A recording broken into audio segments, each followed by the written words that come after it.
Thank you so much for having me. I really appreciate you having back on. Yeah, of course. And you're such a wonderful, wonderful, aggressive advocate for your husband, which I would want my spouse to be if I was in the same situation. We've only got a few minutes left in the show, but this is important. So take a few minutes and tell our audience, for those who didn't see you on this show a month ago, just give everybody kind of a quick briefer on what has happened to your husband. Oh, he's a retired NYPD sergeant, and he retired and became a private investigator. And in 2016, he did a routine case, some background checks, asset searches, some surveillance, and never thought about it again. Totally routine case. And then 4 years later, they arrested him. The FBI came to my house for failure to register as a foreign agent and interstate stalking. And it was outrageous because there was no evidence of any wrongdoing, no crime.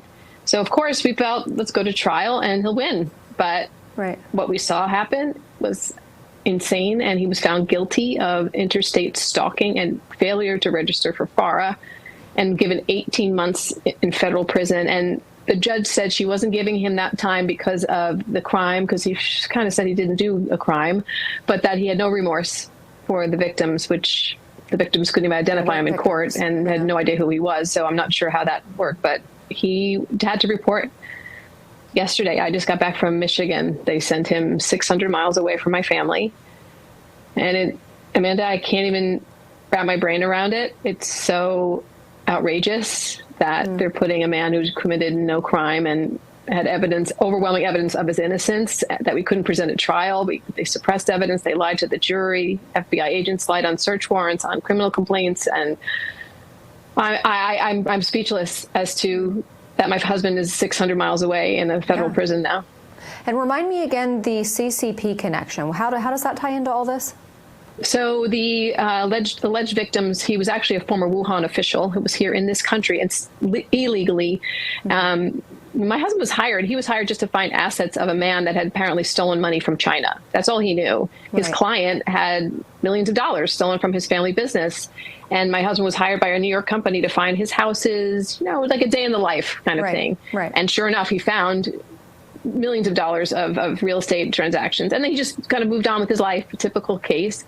But apparently there was another lane going on that Mike had nothing to do with, that was about repatriating this fellow back to China. But the crimes that he had committed in the United States, this man, we were not allowed to even bring up that at trial. So there's a big CCP connection. One of the agents, Robert Riley, FBI agents in New Jersey, was actually communicating with the alleged victim, helping them with their immigration, helping them with the civil lawsuit. So there's a lot of complicated stuff that has nothing to do with Mike. He was just doing a routine job. And I know that this started under President Trump's first term, but it was the Biden DOJ who was really weaponized against Mike, right?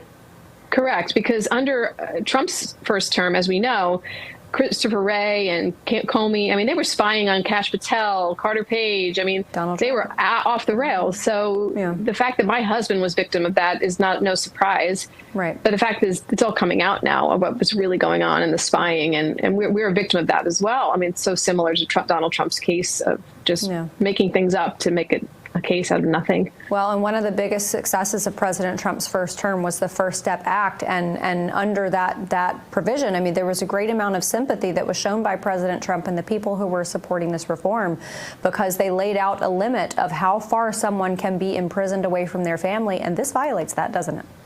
It does. It's 600 miles away. I mean, and again, what I have to tell you this is that based on the sentencing report, which was filled with lies about my husband, that he's this horrible person, he was stalking. Of course, they're going to send him far away from, as a police officer, away from this area. But you're basing it on bad information. So, and listen, everybody was very kind there. Yesterday was, leaving him there was extremely painful. I'm sure. But everyone was nice to him. But yes, I think Donald Trump is going to be horrified, because I can't visit him every day, or my children, or to fly 600 miles away just so we can see him for an hour. I mean, it's making me sick just even saying that,